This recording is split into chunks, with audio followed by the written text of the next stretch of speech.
여기서는 이제 헷갈리는 여기 애들이 많아요. 계약금, 위약금, 해약금, 위약벌. 근데 다 다른 겁니다. 다 다른 거고. 자, 음, 일단 여기서 이제 왜 갑자기 계약금이 튀어나오냐? 565조가 있어서 그래요. 565조에 따르면은 계약금을 이제 해약금으로 본다는 그런 이제 조항이 있는데, 자 일단 그 헷갈리는 이 개념들이 있으니까 요거를 이제 정리하고 갑시다. 각각 이제 뭐가 다른가? 아, 계약금은 뭐 계약금의 종류, 해약금, 위약금 일단 이거 보지 말고 계약금 뭐예요? 계약금. 그냥 계약금에 대한 계약금이 뭔가요? 라고 하면은 계약금 뭐 565조에 따르면 해약금으로 뭐 간주되고 어쩌죠. 그거 말고 그냥 계약금이 뭘까요? 라고 그냥 물어보면 간단하게 뭐냐면요. 그건 교과서에도 써져 있는 표현이에요. 계약 시에 거래 관행성을 주고받는 거. 보통 이제 살 사람이 그 팔 사람한테 주죠. 매수인이 매도인한테 뭐 10% 이렇게 주는 걸 계약금이라고 한단 말이에요. 그걸 이제 민법에서 계약금이라고 보는 거예요. 그다음에 이거를 위에 해야 되겠구나. 근데 자, 우리 민법 565조에 따르면요. 계약금을 해약금으로 봐줘요. 565조. 그러면은 어떤 효과가 있냐면요. 계약금을 해약금으로 본다고 했잖아요. 그러면은요. 이 해약금 해제를 할 수가 있게 됩니다. 해약금 해제가 뭐냐? 어, 일단 해약금 해제를 보기 전에 그러면은 계약금이 해약금이 되고 해약금을 그러니까 내가 계약금을 냈어요. 근데 계약금을 낸 게 해약금으로 봐준대요. 그러면은 근데 해약금을 냈으면은 그러니까 민법 565조에 따라서 해약금 해제가 가능하대요. 자, 이게 무슨 말이냐? 그 해약금 해제 봅시다. 아, 보통 부동산 계약할 때 이렇게 아까 말씀드렸잖아요. 계약금, 중도금, 잔금 이렇게 하고 이럴 때 제가 이제 집 사는 사람이에요. 아직 저는 집 못 사는데 언젠가 집을 살 수 있지 않겠어요? 네, 집 사는 사람한테 계약금을 줬어요. 근데 뭐예요? 계약금을 일단 줬어요. 제가 그 매도인한테 계약금 줬어요. 1억. 줬는데 자꾸 집이 떨어지는 거야. 집이 떨어져. 뭐 제가 10억짜리 집은 못 사지만 어쨌든 제가 10억 총 이 집이 지금 10억짜리 집이야. 지금 10억인데 지금 막 9억, 8억 뭐 이렇게 막 떨어지고 있는 추세야. 더 떨어질 것 같아. 뉴스 보니까. 그럼 저는 이거 지금 부동산 사고 싶어요? 안 사고 싶어요? 차라리 이거 지금 이거 1억 지금 매도한테 넘겨줬는데 이거 지금 1억 포기하고 나중에 이거 집이 뭐 6억까지 떨어질 것 같대. 뉴스 보니까. 그럼 6억에 사는 게 더 낫지 않아요? 1억 저기 하면? 그죠? 그래서 저는 지금 10억일 때 저는 지금 이 매도인이랑 이 집을 10억에 이렇게 계약을 했단 말이에요. 근데 나는 지금 이 계약을 업고 싶어. 계약을 없던 것으로 하고 싶어. 자, 근데 잠깐만요. 여러분, 그러면 이거 제가 이거 계약금 1억 줬는데 이거 안 하고 싶으면은 저 이거 집 10억에 안 사고 싶으면 어떻게 해야 돼요? 라고 물어보시잖아요. 그러면은 어떻게 돼야 되겠어요?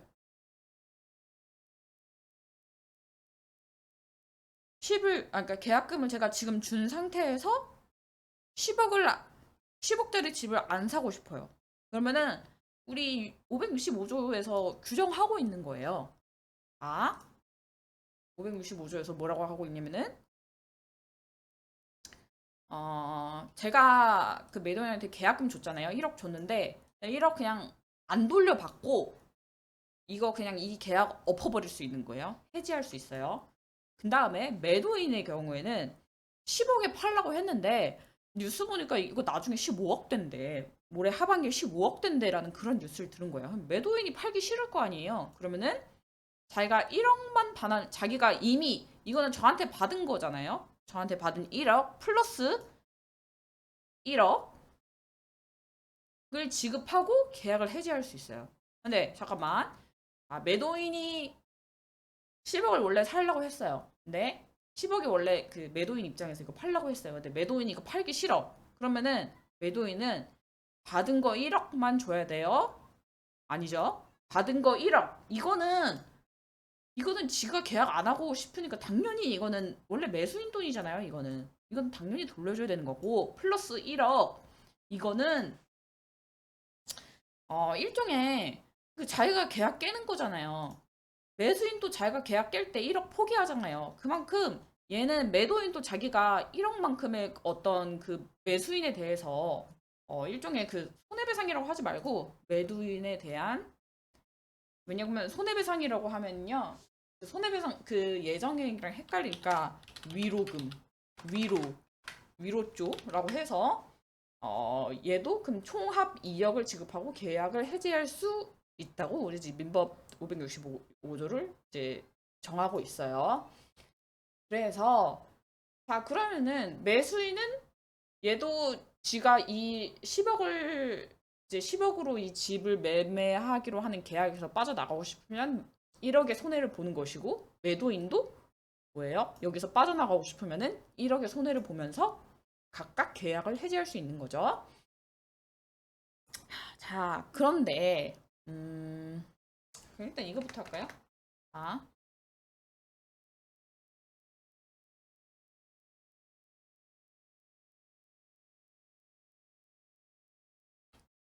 근데 이제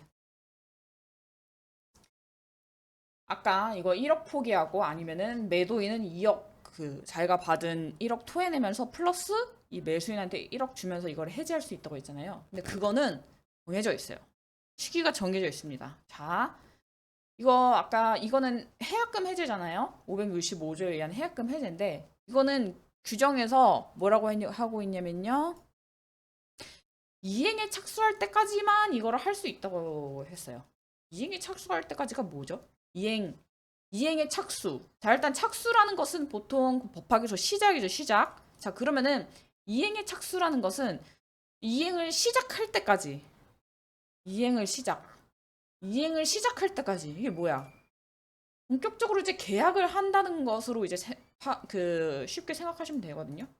그래서 그러니까 이런 거예요. 이 565조의 취지는 얘들이 이제 뭐 물론 계약을 하기로 했어. 너네들끼리 10억 왔다 갔다 주고 너네들끼리 이제 집을 사고 팔기로 이제 계약을 했어. 근데 한 사람이 이제 그 계약에 깊이 그 발을 담그기 전에는 조금만 그 매수인이든 매도인이든 이 계약에서 조금만 발을 담갔을 때는 그 계약금 주고받고 하면서 이 계약을 파기할 수 있다? 근데 한 사람이 여기 계약에다가 깊게 발을 담갔어. 그러면은 또 다른 사람이 그 계약을 파기하는 것은 안 돼. 왜냐? 아까 우리가 그 계약금 해지할 수 있는 거기까지 시간을 줬잖아. 그때 계약금 해지 안 했으면서 지금 와서 다른 사람이 발을 이제 이 계약을 제대로 하려고 푹 담그니까 너는 빠져나가려고 해? 그건 허용할 수 없어라는 그런 취지예요. 그래서 이행에 착수할 때까지의 의미는 제가 아까 말씀드렸듯이 그 이제 한 사람이 발을 푹 담가버린 거죠. 나는 이제 뭐야? 계약금 해제 이제 안 하는구나. 나는 이제 그러면은 이 매매 계약을 제대로 이행해서 뭐 우리 뭐 이제 뭐 너는 그 이제 매매 대금 받고 나는 뭐랄까 그 이전 등기 받자. 이 사람이 이제 이행에 착수한다는 것은 제대로 그걸 실현하려고 하는 거예요. 그래서 매수인이 중도금을 지급했다. 이 말은 뭐냐면요. 매수인은 이제 보통 이제 보면은 계약금 한 10%고 중도금은 7, 80% 이렇게 된단 말이에요. 아닌가? 어쨌든 계약금보다 중도금이 더 커요. 대부분 매매 계약서 보면. 그러면은 이 매수인이 중도금까지 지급했다는 거는 나는 이거 매매 계약 제대로 이제 완성시켜서 나는 그 부동산을 내 걸로 가져올 거야라고 이렇게 이제 자기 발을 푹 담근 거란 말이에요. 혹은 어 그치. 그다음에 잔금 이거는 당연히 그렇지 않아요? 중도금 지급한 다음에 중도금까지 지급하면은 판례가 푹 담궜다고 보는 거고, 그다음에 중도금을 지급했으니까 잔금 준비 후 등기소에서 뭐 동의하고 촉구. 이거는 이제 판례 문구 따온 건데요. 이것도 이제 푹 담근 거죠. 이런 상태에서는 계약금 해제가 안 된다는 거예요. 왜냐? 자, 푹 담그기 전에 565조에 의해서 우리가 계약금 해제할 그런 시간을 줬잖아. 그리고 이제 우리 계약서에도 보면요. 뭐 계약금 언제까지 내고 그다음에 중도금 언제까지 내고 그렇게 그 기한이 이렇게 대부분 적혀져 있거든요. 근데 그런 거 보면은 계약금 중도금 이렇게 내는 시기가 뭐 몇 달 몇 달 이렇게 떨어져 있단 말이에요. 그러면은 야 너는 충분히 계약금 중도금 내기 전에 그 매수인이 중도금 내기 전에 그 매수인이든 매도인이든 그 계약금 그 뭐냐 이 1억 포기한다든지 아니면 너는 2억을 낸다든지 해서 계약을 이제 해지할 수 있었어. 근데 왜 이제 와서 한 사람이 그 이행에 착수해서 이 계약을 얘는 이제 제대로 그푹 담궈가지고 이제 실현시키고자 하는데 너는 왜 빠져나가려고 해? 그건 허용할 수 없어라는 게 이제 565조의 취지거든요. 그래서 이행에 착수하면 이 계약금 이제 계약 해제가 안 되죠. 그러면은 그 이행에 그럼 착수할 때까지를 이제 그러면은 이행에 착수할 때까지를 과연 뭘로 볼 것이냐에 대해서 이제 판례가 이제 얘기하고 있는 거게 있죠. 근데 일단 이행의 착수가 무엇인가에 대해서 일단 중도금 지급은 뭐 이거는 뭐 당연히 외워야 되는 거고. 자, 그리고 이제 또 뭐 판례가 이제 예시적으로 이제 드는 게 있는데 저는 여러분이 만약에 수험생이라면은 판례가 얘기한 것만 이게 이행의 착수구나, 이행의 착수가 아니구나라고 외우지. 굳이 그러면은 뭐 중도금 지급은 안 했는데 뭐 중독 지급을 뭐 80% 한 다음에 뭐 어떻게 하면은 그거는 이행의 착수인가? 막 그렇게까지 복잡하게 생각하지 않으셔도 될 것 같아요. 왜냐면은 이행에 착수할 때까지가 무엇인가라는 것을 이제 판단하는 거는 그건 판사의 몫이고 우리는 이행에 착수할 때까지만 그러니까 이행에 착수하면은 그 이제 뭐 이행에 착수하면은 우리가 계약금 해제를 못 하는데 그럼 이행의 착수가 뭐냐? 판례는 중도금 지급이랑 뭐 이런 거 얘기하고 있는 거구나. 그 정도까지만 알면 되지. 또 막 이렇게 뭐 생각이 된다면 그러면은 뭐 매매대금을 뭐 매도인은 뭐 이렇게 하면은 그건 이행의 착수인가? 그거는 그렇게 판단하는 것은 그거는 수험생이 할 것은 아니고 그거는 판사의 역할이고 판사끼리도 또 그게 뭐 이게 이행의 착수인지 아닌지에 대해서 자기네들끼리도 또 의견이 다를 수가 있어요. 그래서 그런 것까지 우리가 고민하면서 숙제할 필요는 없습니다. 어쨌든 간에 그러면은 이 민법 565조에서 이거를 이제 해지할 수 있다고 규정하고 있잖아요. 그러면은 자, 어, 대표적인 예가 이제 중도금 지급을 하면 이제 이행에 착수한 거기 중도금을 뭐 매수인이 지급했겠죠. 매수인이 지급을 하면은 이제 이행에 착수한 거기가 되기 때문에 계약금 해제가 아니죠, 그죠? 계약금이 해약금이 되고 해약금에 의해서 해제가 된다는 565조에 의해서 해제를 할 수가 없겠죠. 근데 그 우리 이제 매도인이 찾아왔어요. 매도인이 찾아와가지고 그 상대방이 뭐 중도금을 이제 지급했어요. 이게 매도인이 변호사를 찾아가서 자, 계약 상대방인 매수인이 중도금까지 지급했는데 지금 그 이제 그 우리 아파트 값이 계속 오른다고 해가지고 저는 이거 팔기가 싫은데 어떻게 할까요? 어떻게 하면은 이 계약을 엎을 수 있을까요? 만약에 이 매도인이 지금 이 만약에 매수인이 지금 매매 계약을 체결하고 매수인이 중도금까지 지급을 했잖아요. 그런 상태에서 매도인이 이 계약을 엎을 방법을 강구하지 않으면 어떤 일이 생길까요? 어떤 일이 생기냐면 매수인이 그다음에 잔금까지 다 그 매도인 그 통장으로 입금한 다음에 그 이전 등기 해라라고 청구를 하겠죠. 그러면은 빼박 이전 등기 해줘야 돼요. 그죠? 그러면은 매도인은 이제 나는 아파트 팔기 싫은데 이거 이제 그 우리가 약속한 10억에 이걸 팔아야 된단 말이에요. 근데 뉴스에는 15억까지 이제 오를 것 같다 그렇게 하고 있는데 난 지금 팔기가 싫단 말이야. 그러면은 이런 상황에서 이제 그 내가 팔기 싫은데 어떤 방법이 있을까요? 라고 변호사를 찾아왔어요. 그러면은 변호사인 사람들은 어떻게 해야 될까요? 이 계약을 어쨌든 이 매도인이 그럼 원하는 것은 이거잖아요. 이 10억에 팔기로 한 이 계약을 엎고 싶은 거잖아요. 이 사람이 이 계약을 없애고 싶어 해요. 왜냐면은 이 계약이 계속 살아 있으면은 나중에 매수인이 잔금 다 준 다음에 이 집을 가져가겠다고 이제 판사한테 판결 내려달라고 하면 그렇게 내려주고 그렇게 하면은 나중에 그렇게 집행이 될 수 있단 말이에요. 그래서 그러면은 지금 중도금 지급한 상태에서 계약금 해제는 안 돼요. 그럼 어떻게 될까요? 어떻게 하냐고요? 자, 이거는 565조가 정한 계약금 해제잖아요. 계약금 해제인데, 근데 우리가 저번 강의인가 저번 강의에서 이제 해제 법정 해제라는 걸 배웠잖아요. 뭐 이행지체, 이행불능, 그다음에 채권자 지체 뭐 그런 것도 있었죠.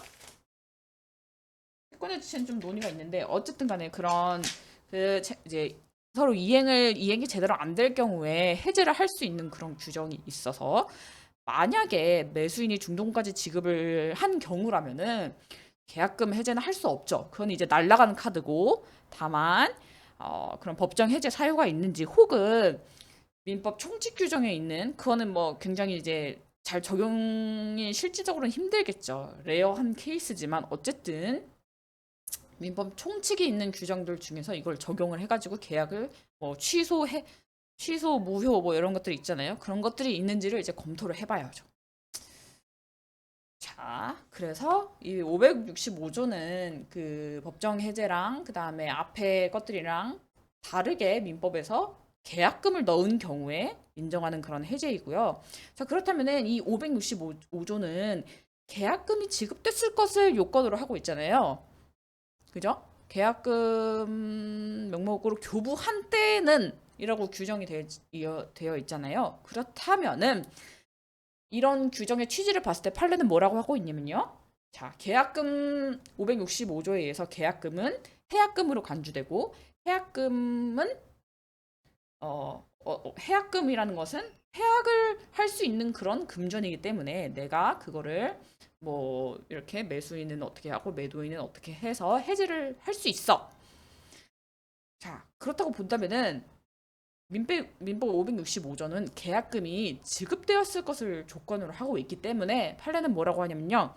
계약금이 다 지급되어야만 이 계약금의 이 계약금 해제를 할 수 있다고 보는 거예요.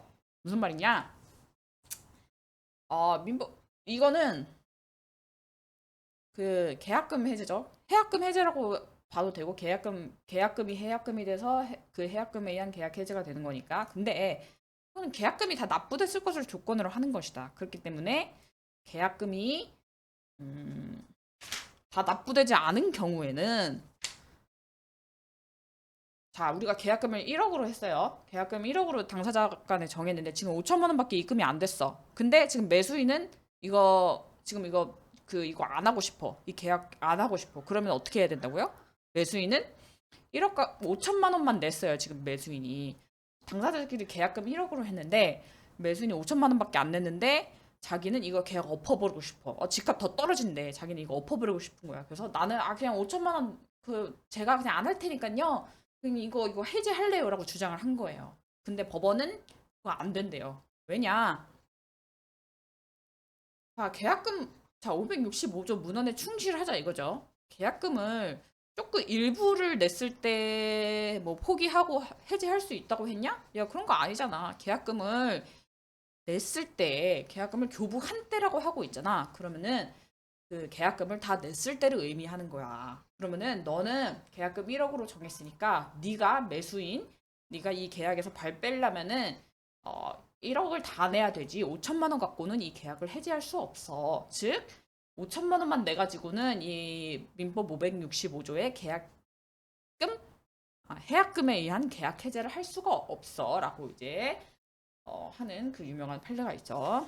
그래서 이제 그 해약금에 의한 계약금이 이제 해약금으로 되고 해약금에 의한 그 565조에 의한 해제를 했죠. 그러면은 이거는 이제 이행불능 이행지체는 이거에 의한 해제는 법정 해제라고 했잖아요. 이런 거에 의해서도 이제 해제를 할 수 있다고 했죠.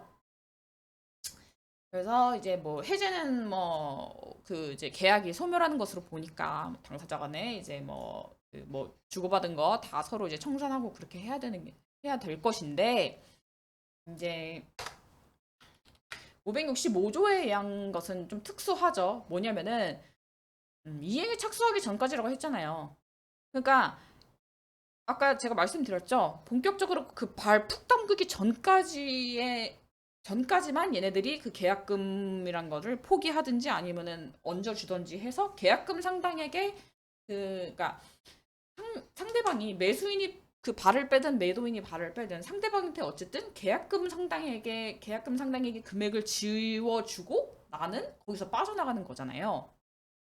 그렇기 때문에 그 발을 다들 이제 발을 푹 담그기 전에 이제 이루어지는 것이기 때문에 즉 이행에 착수하기 전까지 이것을 허용하는 것이기 때문에 음, 어, 자, 계약이 다 된 상태로 예를 들어 뭐 중도금 잔금까지 다 됐는데 뭐 매도인이 지금 와가지고 이제 뭐 알고 보니까 내가 뭐 다른 사람한테 사가지고 이걸 넘기려고 했는데 그 사람이 못 주겠다고 하네. 막 이제 거기서 이제 분쟁이 나는.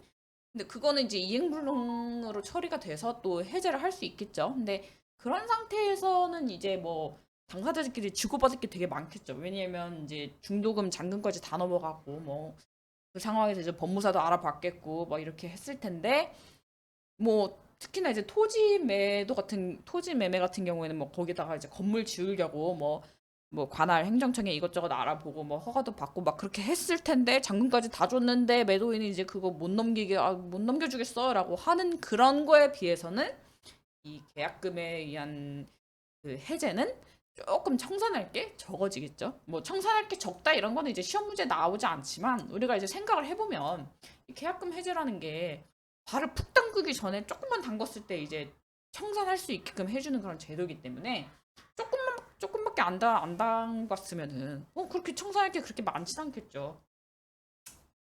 그래서 이게 굉장히 큰가 길어졌는데 자 그래서 565조는 음, 어, 565조에는 그래서 뭐가 등장해요? 계약금이 등장하죠. 자, 565조에서 계약금이 등장하는데 계약금은 원래 거래가능상 주고받는 것인데 565조에 의해서 이거를 해약금으로 봐서 뭐야? 계약금을 주고 뭐 더블로 주든지 포기하든지 해서 그러니까 계약을 해지할 수 있는 그런 규정을 따로 뒀다. 그래서 법정 해제와 또 다른 해제를 할 수 있게끔 해줬다. 자, 그 다음에 위약금 뭐냐? 위약금 조금 이따 하겠습니다.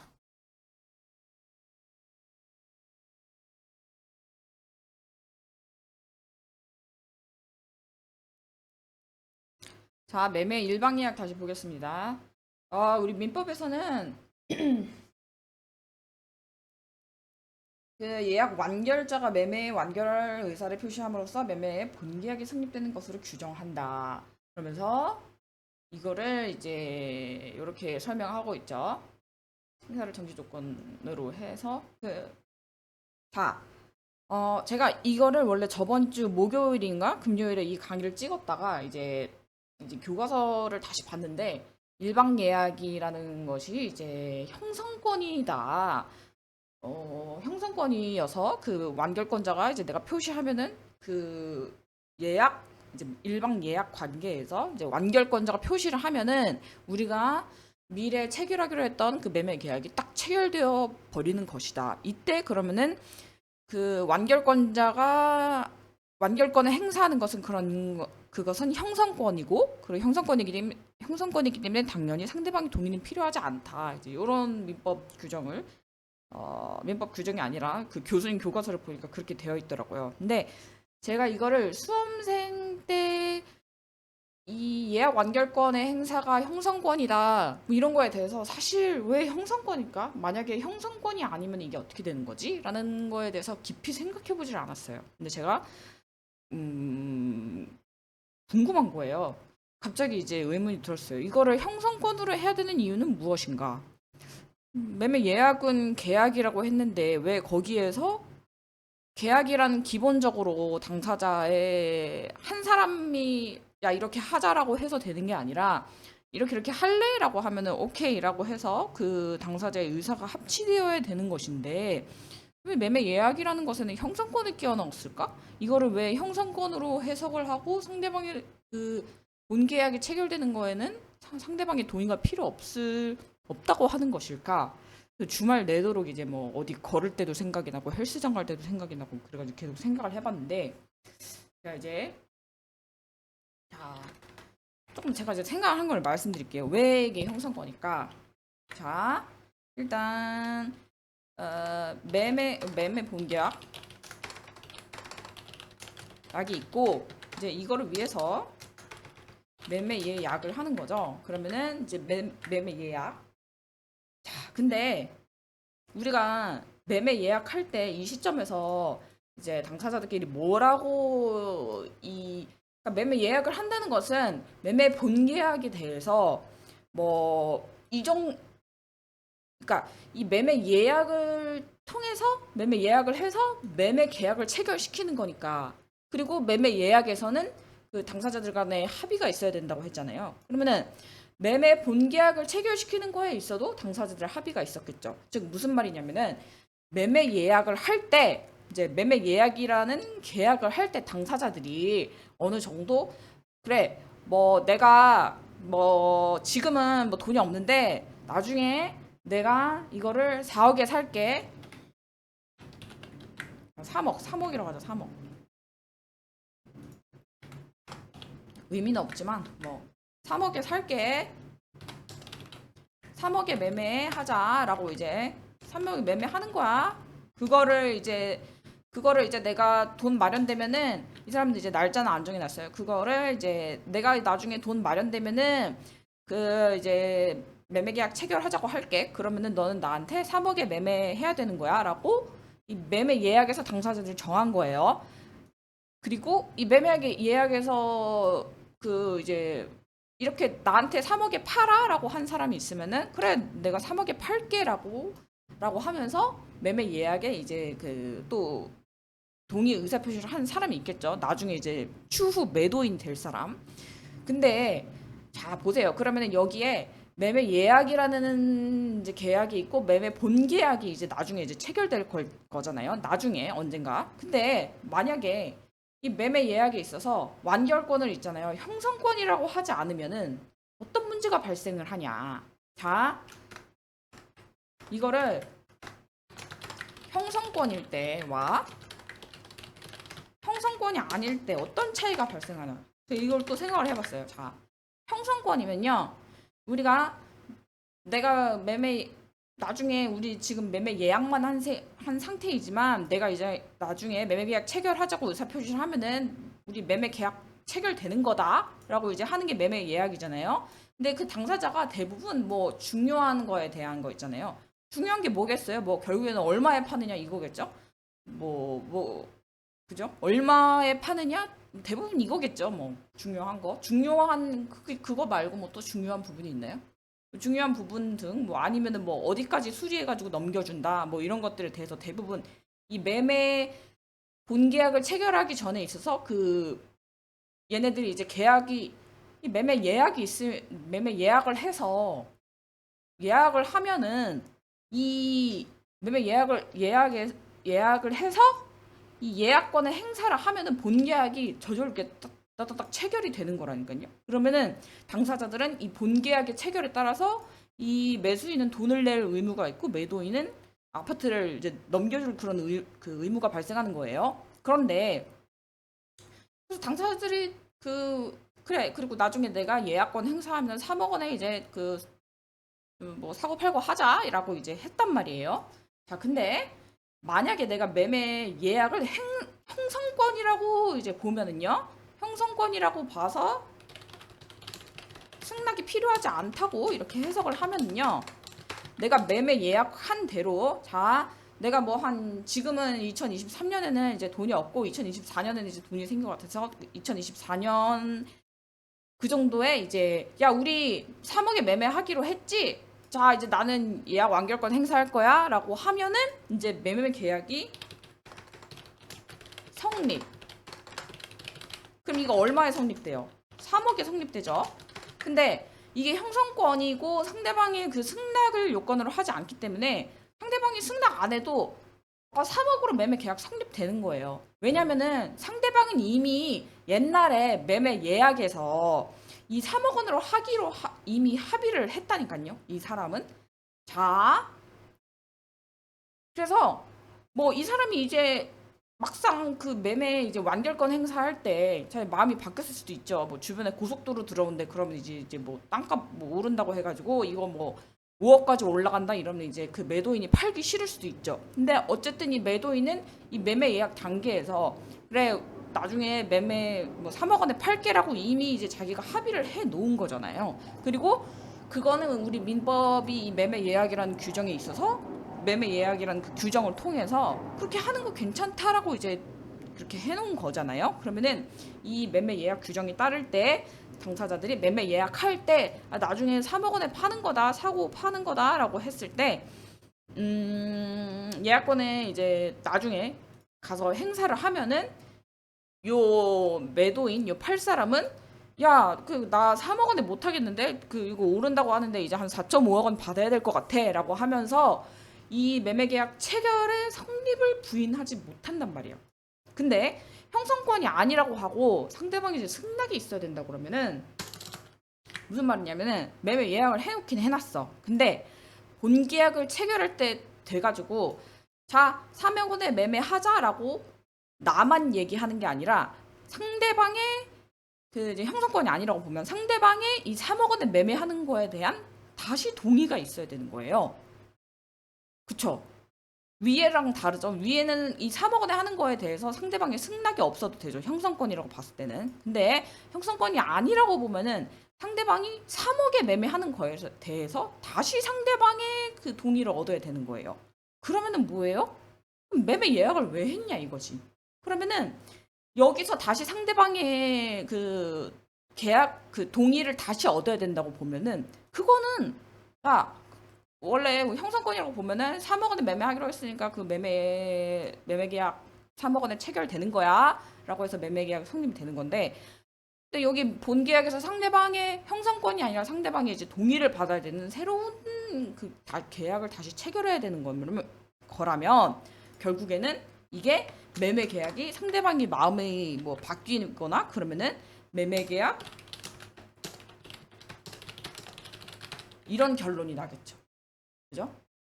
마음이 바뀔 수도 있잖아요. 그리고 뭐 2023년에는 뭐 아니면은 뭐 오히려 이제 그 집값이 뭐 떨어지면은 이제 그 살려던 사람은 그거를 이제 뭐 안 살려고 하는 그런 경우도 있을 수가 있고. 아무튼 그러면은 자 이렇게 매매가 3억에 성립 어려워지잖아요.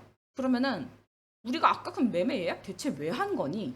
매매 예약 규정 왜 있는 거니? 라는 그런 결론에 이르게 되죠. 그런 의문점에 이르게 되죠. 즉 이렇게 형성권이랑 아니라고 봐서 여기서 이제 그러면은 다시 계약을 체결하게 되는 거잖아요. 그러니까 우리는 원래 매매 예약할 당시에 본 계약에 대해서 엔간하게 3억이라고 이제 정해놨고 나중에 할 때도 3억에 이제 사고 팔기로 했는데 그런 게 이제 매매 예약이라는 그런 어떤 뭐 그 이제 민법 규정에도 있고 당사자 간의 어떤 합의를 통해서 이런 본계약을 체결하기로 했는데 여기 가서 다시 이거를 또 수정한다? 그러면은 그냥 2024년 가서 그냥 그때 그냥 뭐 매매 예약이고 이런 거 하지 말고 그냥 그때 당사자들끼리 매매 계약해.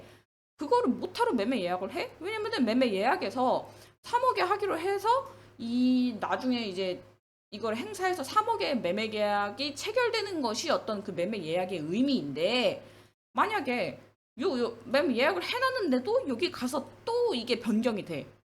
상대방이 승낙이 있어야 되니까 3억에 나 못 팔겠고 4억에 팔아야 되겠어라고 하면은 이 매매 예약을 못 하러 했냐 이거죠.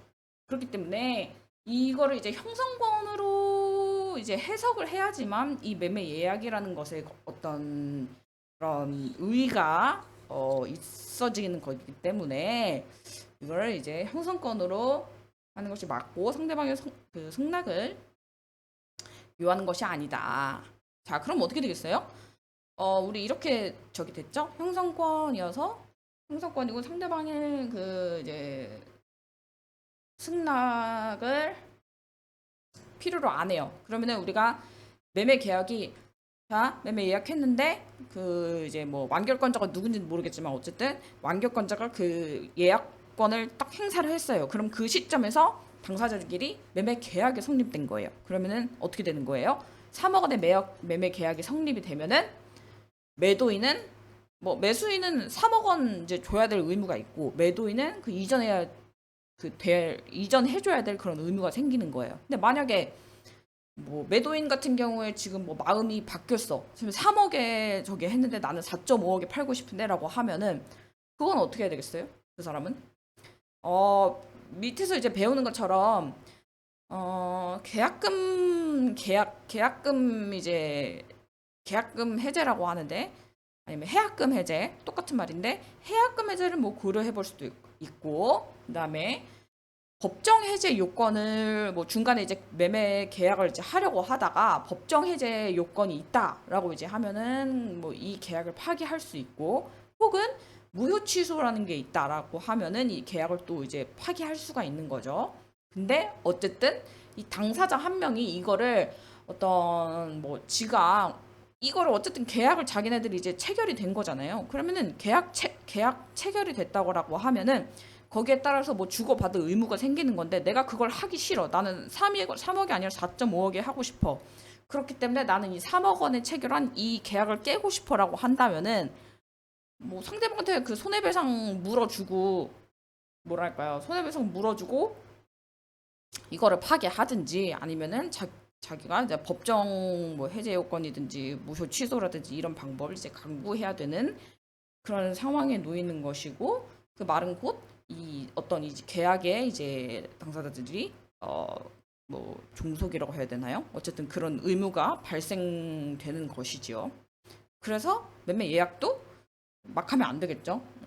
막 하면이 아니라 이제 신중하게 해야 되겠죠. 그 왜냐면은 이 완결권자가 이제 상대방이라고 하면은 내가 이제 3억에 팔게요라고 했는데 나중에 그 사람이 이제 행사할 때 내가 이 아파트가 계속 3억일 것인가를 좀 많이 생각을 해보고 뭐그 매매 계약을 해야 되겠죠? 그렇습니다. 매매 예약.